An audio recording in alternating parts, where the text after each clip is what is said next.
I, I am on. Hello, hello, everyone. Yes. My name is Dr. Nicole Bramwell. Well, we'll go ahead. Well, I'm waiting to see if Lois is coming on, but we're gonna just go ahead and say welcome back, everyone. Thank you. We've got a couple people that's gonna be jumping on, and we just want to say welcome. Thank you all for joining us at Caribbean Diaspora Vibes.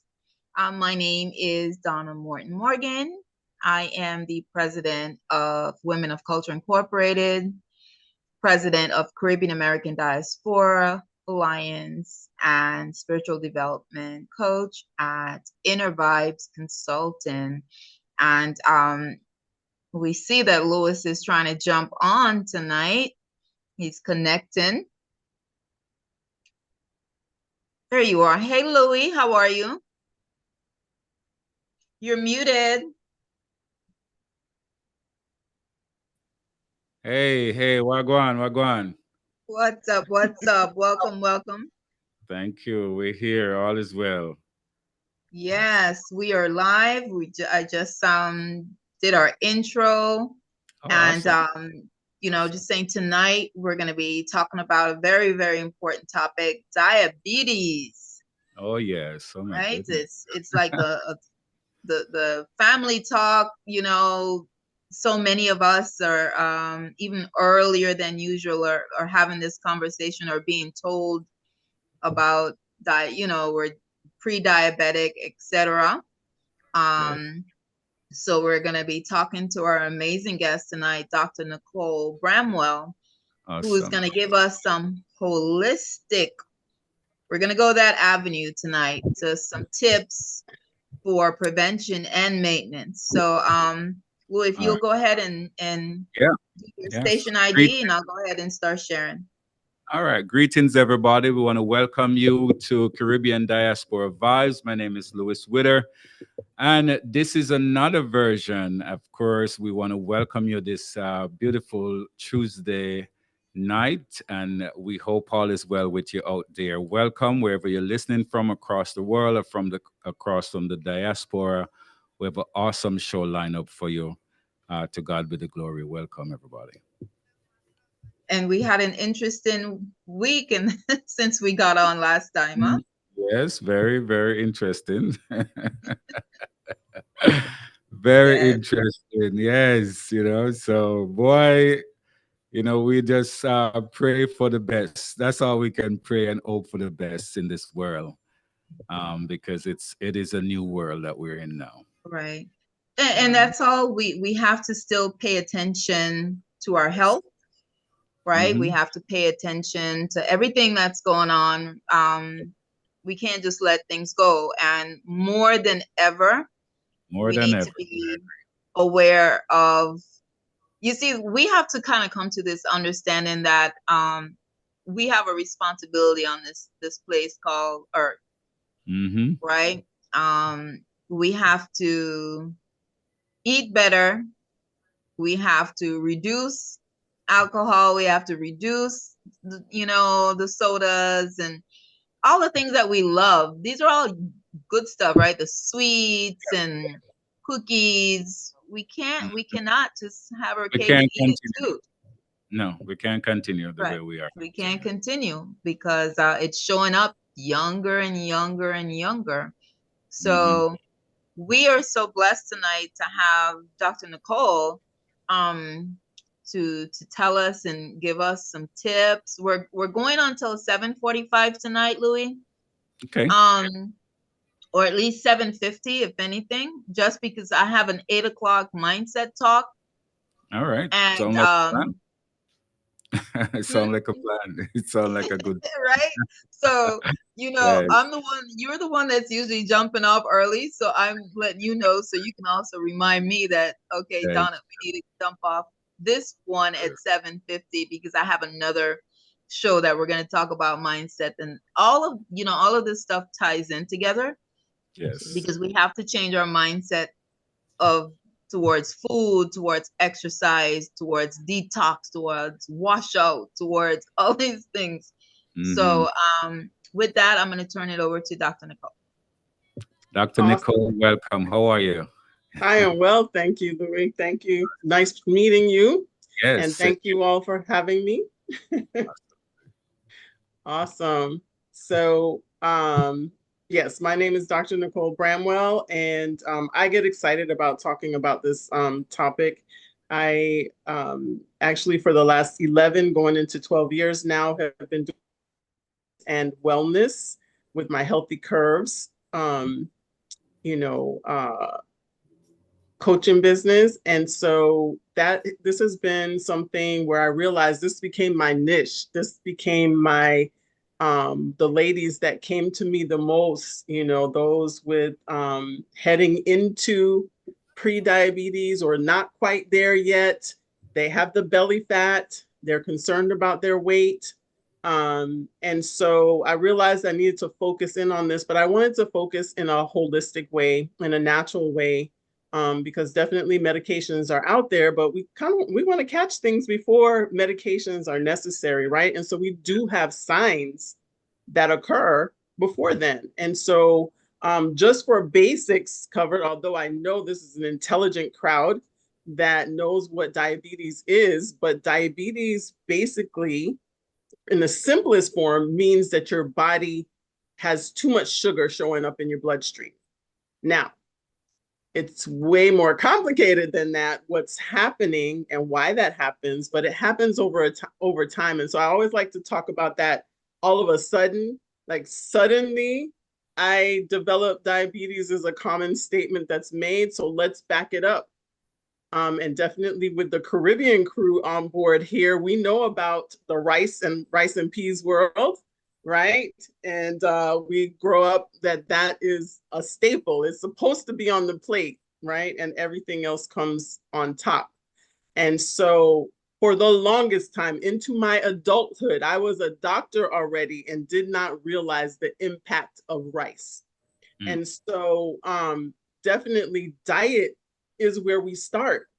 And I don't mean dieting, I mean our diet as in what we are eating, what we intake. And so one of the false things that we believe is that we can just eat as much fruit as we want to, right?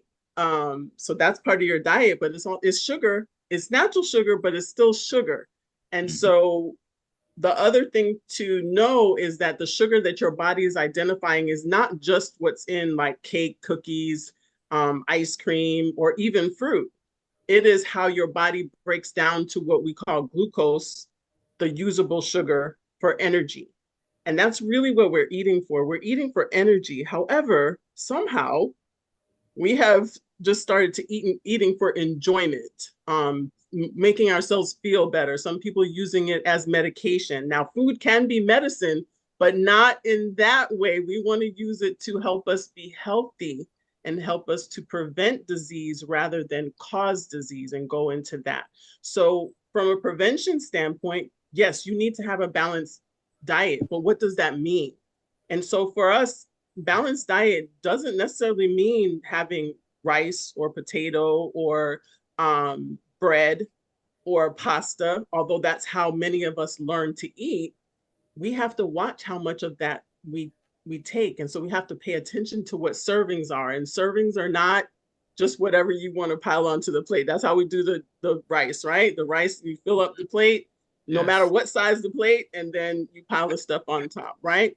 However, the packages have serving sizes on the back of them. And I guarantee you that most people don't follow them.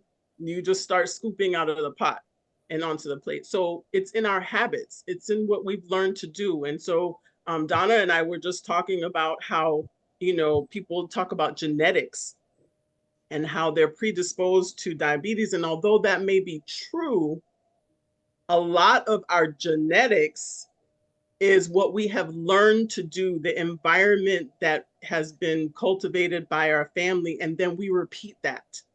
And so we learn how to eat, put those things. So we've got rice, we've got plantain, we've got green banana, we've got yam, we've got all those things, and all those things that I just named are high carbohydrates. But let's talk about the American diet, right? So we talk about potatoes, mashed potatoes, macaroni and cheese, pasta, all those things with lots of sauce and gravy, by the way, on also have lots of carbs. And so we have to be mindful because the carbs are what get broken down to sugar. So those break down to the sugar that the body identifies, as well as those sweet things that we talk about that produce sugar.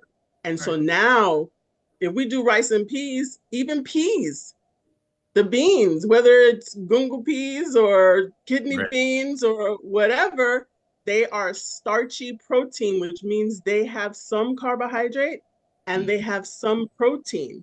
So don't be fooled. So you have to have some knowledge of how you're combining your foods. And that's one of the things that I teach. Like, you can make a difference in your intake and how you're insulting your body with carbohydrates or sugar as it gets broken down by the combinations that you make, and being mindful that those things are higher. So do we mix them with still something that's pretty high in carbohydrate, right? Even vegetables. People don't know that vegetables have carbohydrates in them. So you actually don't need rice. You actually don't need pasta. You don't need bread because you have carbohydrates in your vegetables. And so those are the carbohydrates. Yes, your body needs carbohydrates, just not from those other sources, all right? And historically, those things were actually fortified in order to help communities not have deficiencies, right? Rice was fortified.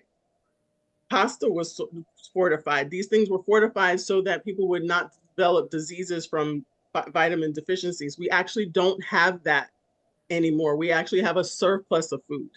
So we don't need those things so much anymore. And so we can go back to the natural way of eating, right? Lots of vegetables, putting vegetables in there, putting protein, whatever that is. Some people are not going to get protein by meat. Maybe they get it by fish. Maybe they get it by seafood.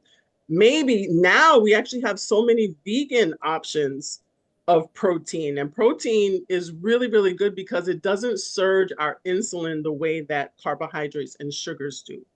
And so let me speak to that surging of the insulin. So as you're eating all those ways that we talked about eating, your body has been surging with your meals, your insulin, and your body keeps trying to produce enough insulin to break down the food into the sugar.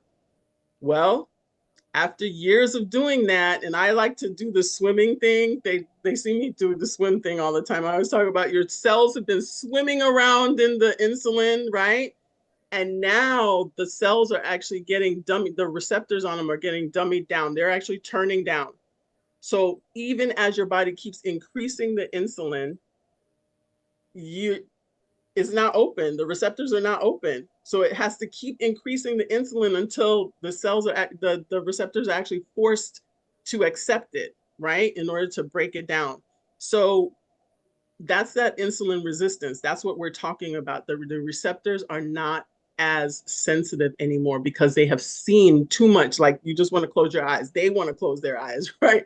They don't want to see any more insulin. All right. And so, but that can be reversed. You can actually change how your body responds to that. So this is the prevention. You either, even if you've been eating however I'm talking about, you can actually make changes. And the most important way to make those changes is actually do small things over a long period of time. This is where people have trouble because we are so impatient. We want everything to happen now. So I have a belly.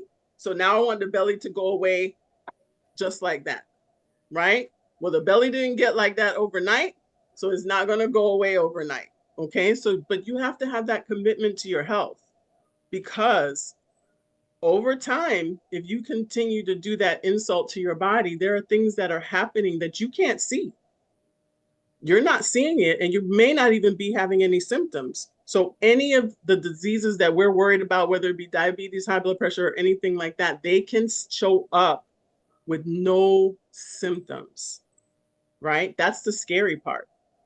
Until you have some complications. So some people actually show up with complications. So we want to get it way before that.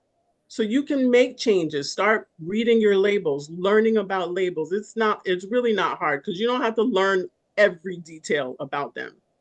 you can look and see how many carbs are in there. You can reduce how much you eat of the rice. Don't fill up the plate. Get a smaller plate. Automatically, that will do that for you, right? Get a smaller plate, you even using a smaller fork, because then you're going to eat slower, you're going to take less bites, you're going to get full faster. And that's one way with your brain and your stomach communicating with each other that, hey, I'm full before I continue to keep eating. All right. So it's not just in portion control, it's also in what we're eating, right? And what's in what we're eating. So you do have to pay attention to that over time. You can learn how to do this, and you don't have to learn everything all at once. Now, do not take me wrong. Fruits are not bad for you. Just you can overdo fruits. You can pretty much overdo anything. Okay, too much of a good thing is still not good. All right. Too much of a bad thing is not good. All right. So we want to have balance. I like to talk balance rather than moderation, because I believe that I have found out that everybody's moderation is not the same. And I use my husband, I always use him as kind of the guinea pig, right? So French fries in moderation to my husband are completely different to my moderation of French fries. Okay. And so that's the same for everyone. It's your moderation, that's your own dial. That's your personal dial. Your balance is how your body balances itself with what you are providing to it. And so that's where we need to be. Right. So the other thing you talked about, okay, so we as the Caribbean, Hispanic, Black Americans, anything across that spectrum, we eat a lot of rice. Yes. Like 3/4 of the plate is rice. If not the whole thing. Right. Sometimes if you go even out to any Caribbean restaurant and you get a small, I mean, you're getting a, you know. Yes. You get the same amount of rice in the small or the big or the large. It's just the amount of meat that's different. That's what happens. Yeah. Yeah, that's one, I think that's where we eat differently. If you see where maybe white Americans or, or Asian, you don't see that much with the rice. You see more salad. We see our Asian family, they do a lot of different noodles. It's not the regular noodles that we eat. So that alone is so we're thinking, right? We were just thinking cut out cakes, sweets, which is a big problem too, because we always have something to celebrate. We have bun Easter, then come around now is black cake, rum cake. That's right. So there's always something where it's a lot of sweets, a lot of, but those are occasions. So what's some alternative do you think for the starch, or something that's like noodles? We still like to feel, have that taste of noodle. I've been actually adding mushrooms to a lot of stuff, and it's been given that texture. Yes. Any suggestions for what we can do for if we want to replace the carbs? Absolutely. Absolutely. So cauliflower is used a lot in a lot of things, and it's so readily available now, right? So even pizza, you can make cauliflower crust. So you're not going to get that same impact of the crust. You can do riced cauliflower. So before it was so readily available in the frozen section, guess what I was doing? I was grating my own cauliflower and making my riced cauliflower. So you can do it either way. You can buy it from the freezer, but if that's too pricey, because then that's the other concern that some people may have, is that eating healthy costs more, and it's not necessarily so. But you do have to be intentional about how you see about your health and eating healthier. But you can rice it yourself. You can grate it yourself, and that's not going to be as expensive as buying the little package, nice little neat package in the freezer section. But then you can also buy a big bag, right? And even if you don't want to leave out the rice completely, then mix it together. You can actually have some rice cauliflower with your rice. That way you have reduced the amount of rice and put something else healthy with a lower, much lower carb content together. So that's where I was talking about combining. Also, mashed cauliflower. It's delicious.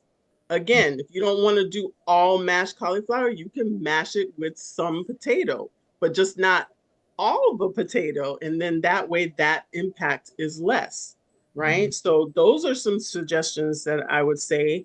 Mushrooms are great. Portobello mushrooms are great as far as even meat replacement, because a lot of times vegetarians or vegans, they're like, so what do I do in order to do whatever? But you can actually have a pretty hefty meal with having mushrooms. So now you've put your veggie and you've provided, something that is, substance heavy enough that make you feel like you actually had something. Right?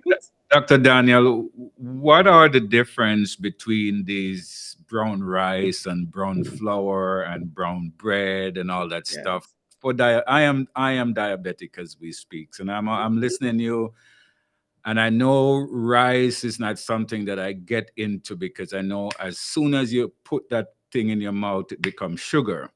And that throws off a lot of people. But let's talk about the brown stuff, them that they say is wheat and all that stuff. What's the difference? Is there any difference between the white and the brown?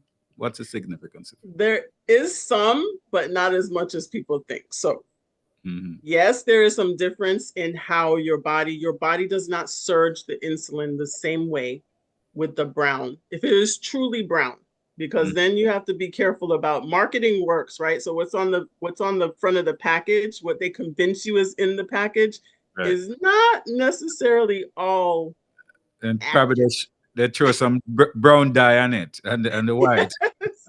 Hey, let me tell you, marketing works. That's all I have to say. I always tell people you have to read the nutrition facts on the back of whatever you are looking at. Don't get bedazzled by what's on the front of the package. But with some of the brown, what you want to do, like for bread, you want to purchase bread that has a higher fiber content, Yeah. right? So the fiber content then is going to negate some of the carbohydrate intake. But that's in something that's together. You can't just go get a bunch of fiber and then go eat your white bread or even the brown bread that's not so good, right? You can't just put because they're not latticed together.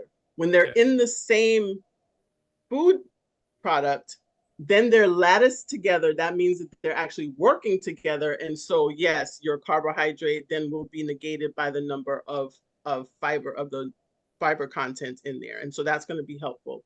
But it still surges your insulin. So you still have to be mindful of the amount that you are taking in. And we also have to remember that grains typically are higher in carb as well, for the exception of flaxseed and chia seeds.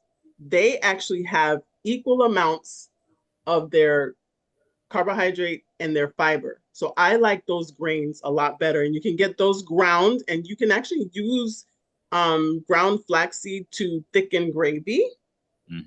You can use it as an egg substitute in cooking. So my daughter's vegan, so that's the only reason why I know some of this. Okay, she taught me a lot as far as the vegan realm.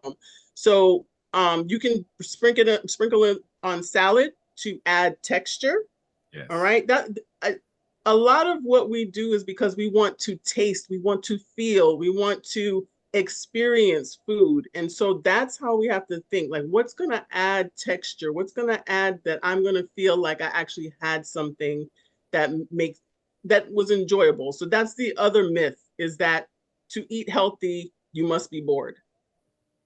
Totally not true. I still eat my jerk chicken. I still eat my curry chicken. I just don't eat it on a mound of rice. Right. I use something else. So again, getting rid of those myths that we share with each other that get passed on because somebody's talking about it because they don't want to bother to make the changes. I think that we have to, and that's where the mindset is, right? You either want to be responsible about your health, for your health, and make changes, or you actually reap the consequences, right? But you could reap the benefits and still enjoy food. I enjoy food. I'm not a foodie necessarily, but I like food. But I don't eat, you can eat well. And one of the things as far as dipping, like you talk about American diets, they like gravy a lot, right?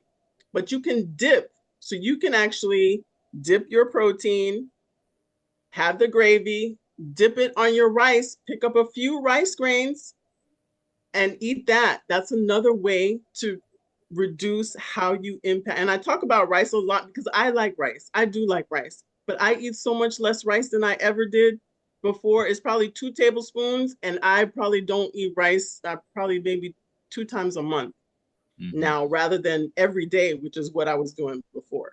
Right. Several years ago. So, but the brown stuff, do not be fooled. Even quinoa, yes, it has a lower glycemic index, but you can outdo that by putting too much. Right? I had somebody that came and saw me about weight management, and she kept coming back, and I was like, how is she not releasing that weight? I didn't understand. First of all, quinoa is not on the plan that I give. That would be one thing. That's a whole different conversation. But secondly, she was eating quinoa and she thought it was okay to eat however much quinoa she wanted. Well, she wasn't releasing any of the weight. As a matter of fact, after a while, she was gaining weight because she basically outweighed the benefit of the lower glycemic food, and she was just going all in on it. And so I think that we just have to be, real with ourselves about what we do with food. And you just need to learn a little bit as you go along, and then you can learn a little bit more later. And really, over time, making changes slowly over time is way more lasting than trying to speed forward toward that change in habits. Yes, they get more solidified after 3 weeks, but really it takes months, it takes years to change that neuronal track that you've run for so many years, and now just for a couple of months you started changing something. That's not such a worn path, and we need to just keep wearing that path until it becomes more. And people don't want to do that. They don't want to take the time to do that. I won't say they don't want to do it. It's a change, and people resist it. It's interesting because I would think people would feel like if they went vegan, for example, and if they're just eating rice and potatoes, that they should lose weight, or they shouldn't have, or all fruits, that they should not have a diabetic be in that bracket. So now we understand. So carbs, rice, pastas, too much fruits. So that would be what, like any, like apples, oranges, berries.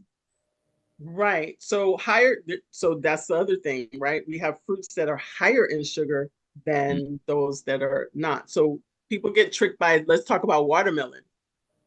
Watermelon, because it's so watery, people are fooled into thinking that that's a much, much healthier fruit, but actually it's very high in sugar.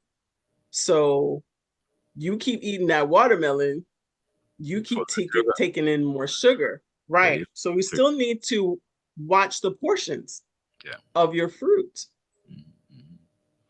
And a particular time of day in the morning, when is the best time to intake your fruits? Oh, I think anytime.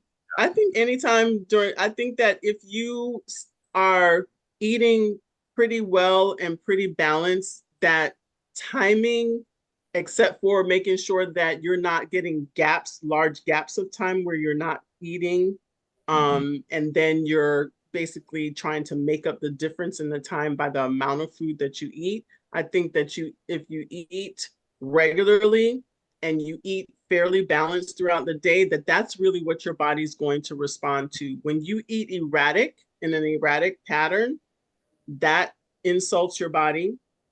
I don't even get into where you eat too late. If you eat well throughout your day, you really don't have to worry about how late you ate, because your body has been responding in a very balanced way throughout the day.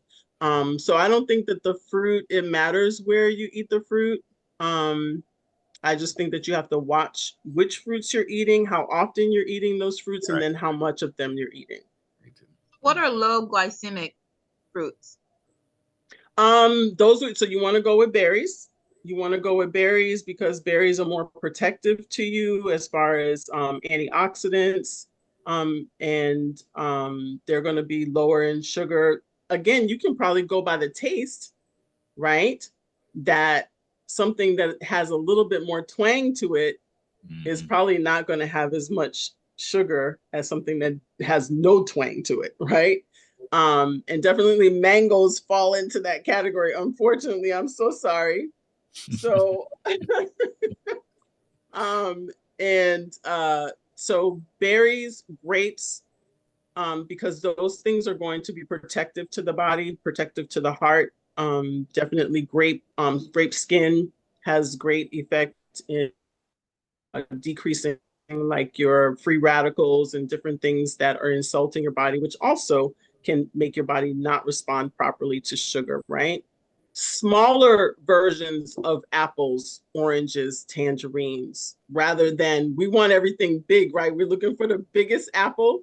We're looking for or cut it in half, right? So again, still being mindful of the serving size that you're doing, even if it's fruit. Yes. Right. And so I think that people miss that actually. Yeah. Yeah. Cut it in half is good. Every time you start, you develop that habit after a while, and it does work for the system after a while. Absolutely. And when you're talking about your insulin surging, it's all at a particular time. So even if I took the same meal and cut it in half and only did half of it now and half of it maybe 4 hours from now, I can still make an impact, a more positive impact on my body than if I ate that whole meal all at one time. So there are lots of little tricks that people can do that can actually be very, very helpful where they don't have to feel that they're deprived. And as you train your body that way, your body can become accustomed to changes. And that's what people are scared of. They think that their body is going to somehow freak out and it's not going to, but it's up here. You can make up your mind to do it, but do small changes first. If rice is the last thing that you want to take off, then maybe you don't do the rice, but maybe you reduce the pasta that you're taking in. Maybe you just reduce the amount of rice that you do, and you just do a small amount initially. Do that for a while, and then do it again. Same way that I train people on reducing the sugar that they drink. Please don't drink your calories.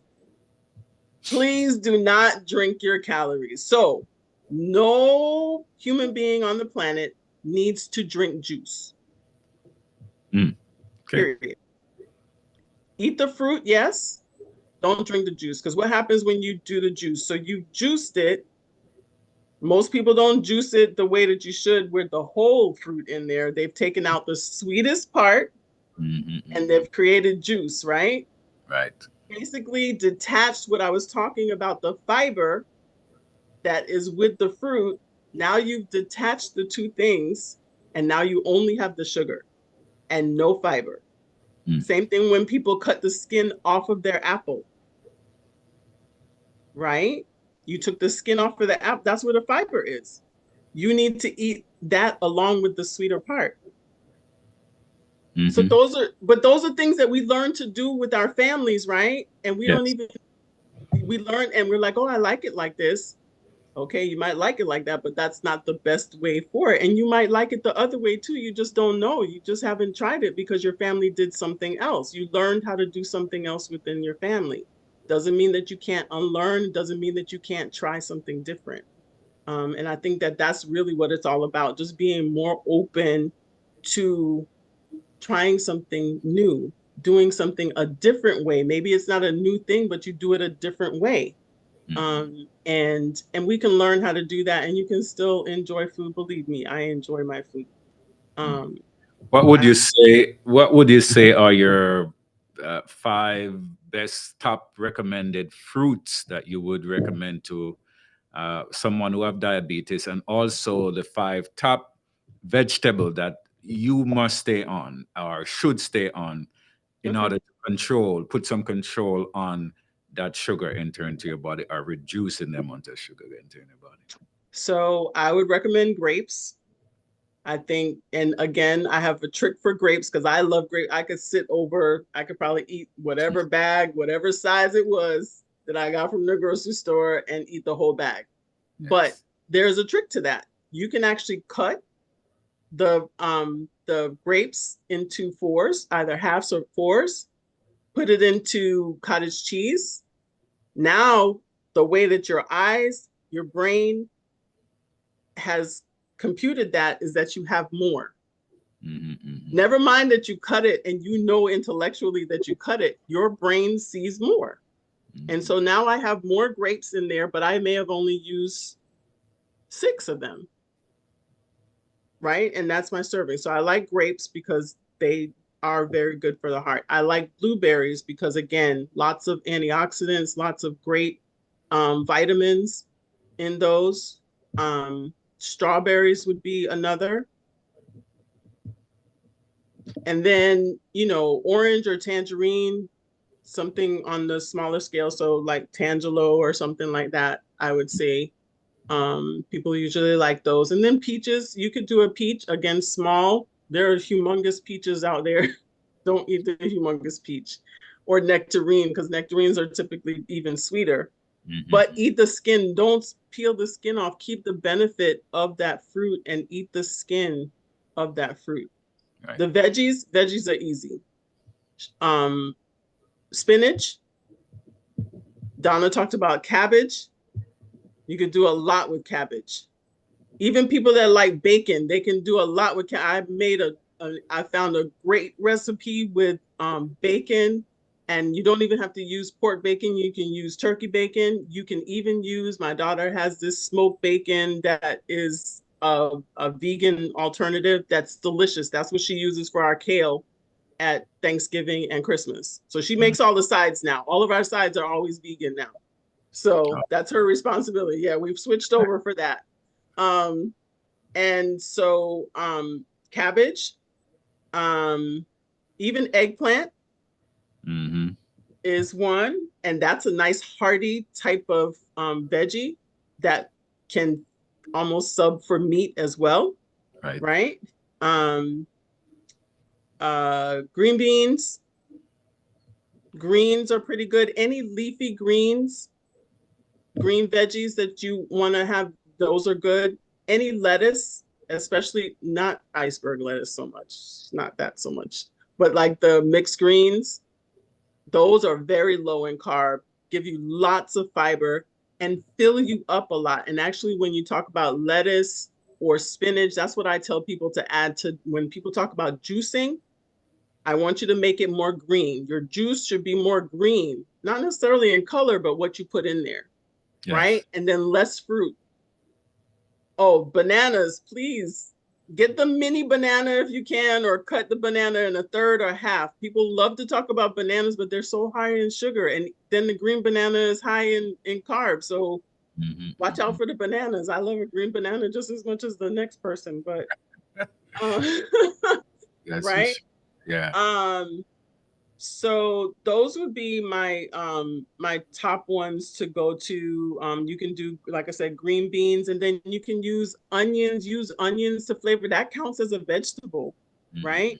And you can flavor food so well with onions, with celery. Celery you can use for many different things.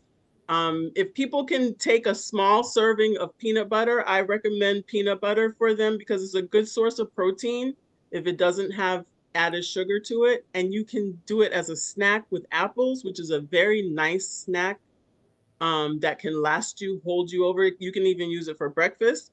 You can use the celery with peanut butter or yogurt or cottage cheese, right? Those things, if you notice, I'm mentioning things that have some substance to them because that's what people worry about, that they're not going to be full enough, that they're not going to feel full. And I think that we've gotten used to feeling too full.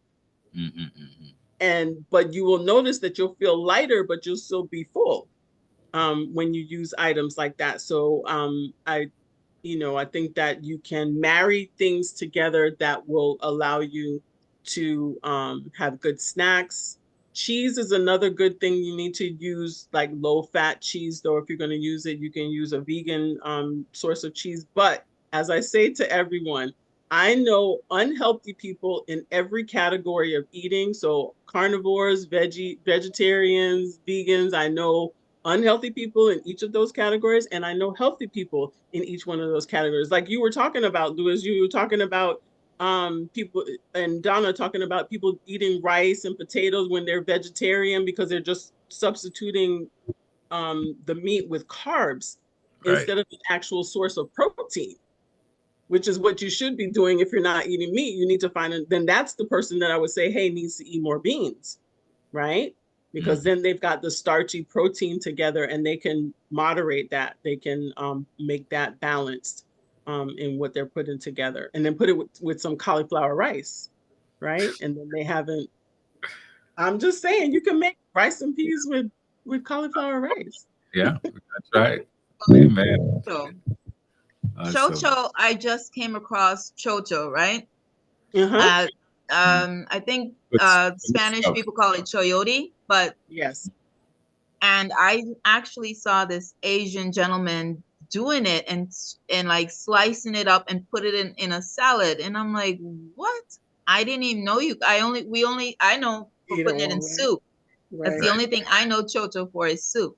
Right. So this is all about, we got to switch it up. We have to understand that the way, because things are different now, the food is different. So all that heap of rice that we're used to, yes, go ahead and have your curry chicken, your brown stew chicken, your jerk chicken, have it more with your steamed cabbage. Yes. If you want to do I would say, even how's plantains? Can we plantain is good. Good substitute for plantain, limit yes. limit. You still have to watch the planet. So that's my favorite food on the planet, okay? Since I was little. But if you ever see how many carbs are in plantain, so plantain, just a couple of pieces, really, to keep things balanced. And if you want a couple more pieces, separate the time that you eat it, which is what I would do. That would be my trick. Eat a couple now and eat a couple like a few hours from now, so that same impact is not there on your insulin. And stop fried. Roast it or eat it the way it is when it's ripe. I love it boiled. I love boiled plantain. Boil, yes, that is correct. Can we reverse? Can we reverse? Someone's been diagnosed, now their numbers are up, over 6. Can this can be reversed? Absolutely. I've seen it happen. I've seen multiple clients come in. They said their doctor has been showing them pre-diabetic numbers for 3 years. And we change their how they're eating for 30 days. And their numbers change. Their glucose goes into normal range and their hemoglobin A1C starts to go down. It can happen. Even if you're in diabetic range, you can correct that. I have clients that have done that as well. Clients on insulin that have actually made it back to a normal hemoglobin A1C, which is almost unheard of. Well, I guess when, Hello? Wow. Can you guys hear me? Yes.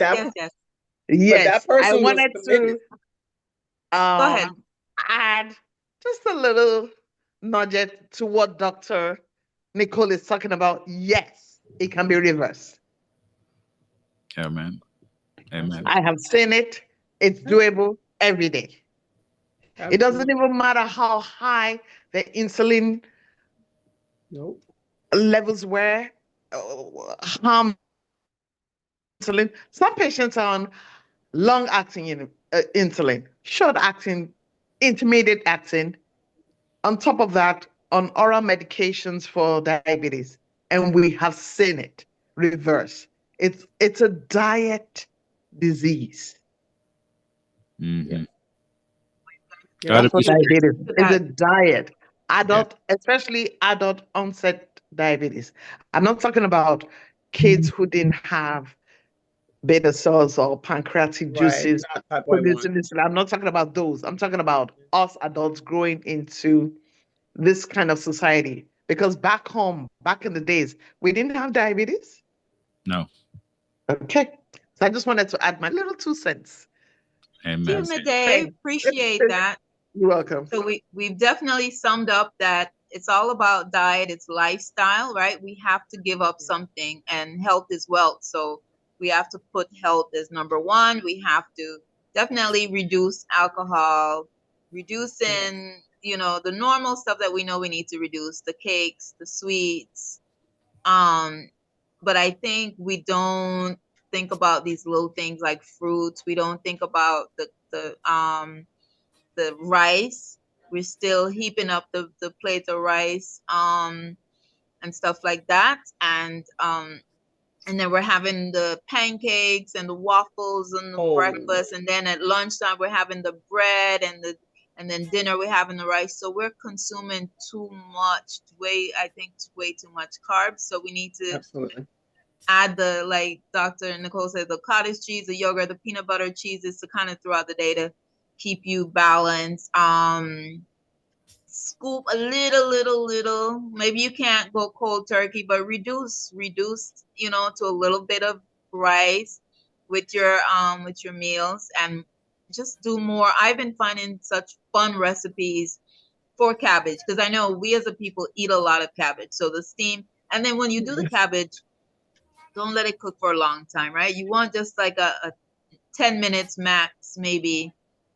Because sometimes it we'll cooks cook down cabbage fast. for 30 minutes. And actually I've been doing the red or the purple and the green cabbage. And then the purple onions and the green onion. I've been adding all kind of stuff. And adding the mushrooms and you just throw all that broccoli, everything in there, and you put little Scotch bonnet, and that makes it. Oh, yes. Gotta That's get necessary. That is necessary for sure. Yeah. So But you make a good point about color. Adding color to your food helps you eat better. Yes. Because the more colorful food is actually probably better for you. So sure is. We have to avoid the sodas, the chips, all the processed foods. We got to cut it out.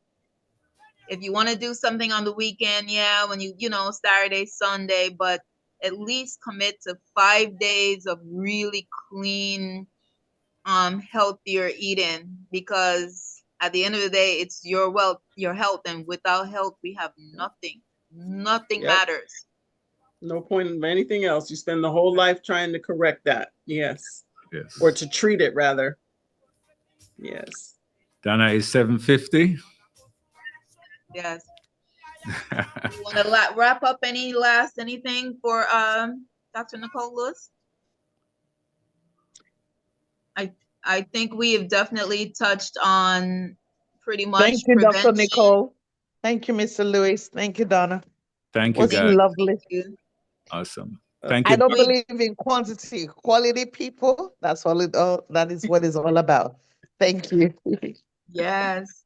Awesome. So we talked about prevention, right? And it's kind of like the same thing in the management. And we diabetes is nothing to play around with.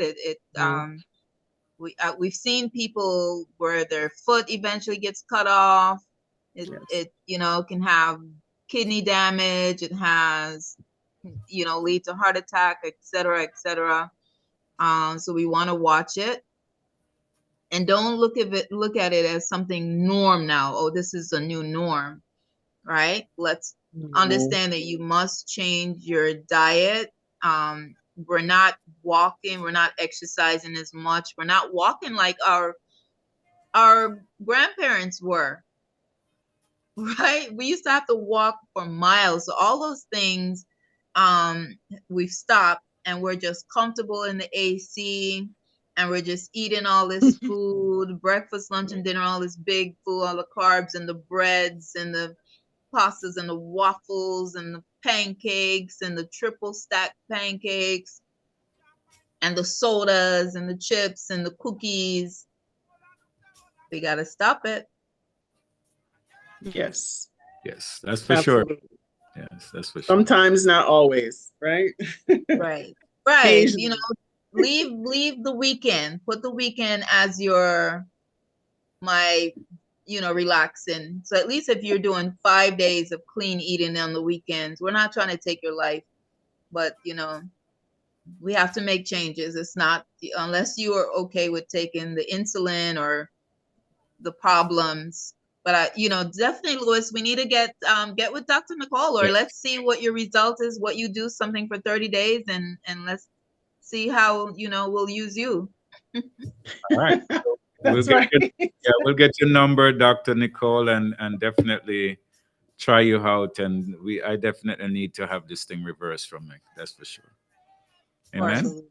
Sounds good. Sounds good. Love it. Love it. All right, everyone. Thank you for joining us on our version of Caribbean Diaspora Vibes. Hopefully, you got some amazing information and tips about diabetes prevention or management and reversal, right? Because it's possible. So with that, we say God bless and see you next time. God bless everyone. Thank you, Doctor. Thank you, everyone, for listening and watching to Caribbean Diaspora Vibes. Join us again next week at the same time. God bless. God bless. Blessings. This is the song that I end with today. Donna, guys, it said, Eartha Run Red. Yes. I'm coming up shortly at 8 o'clock with Mindset Talk. We're going to be talking about how the negative mental chatter can affect your life negatively. So as within, so without. So that's going to be on Inner Vibes Consultant on Facebook. So it's coming up at 8 p.m. All right. Soccer Ed's Ball Talk coming up next right here at 8 o'clock. God bless you. Keep it locked.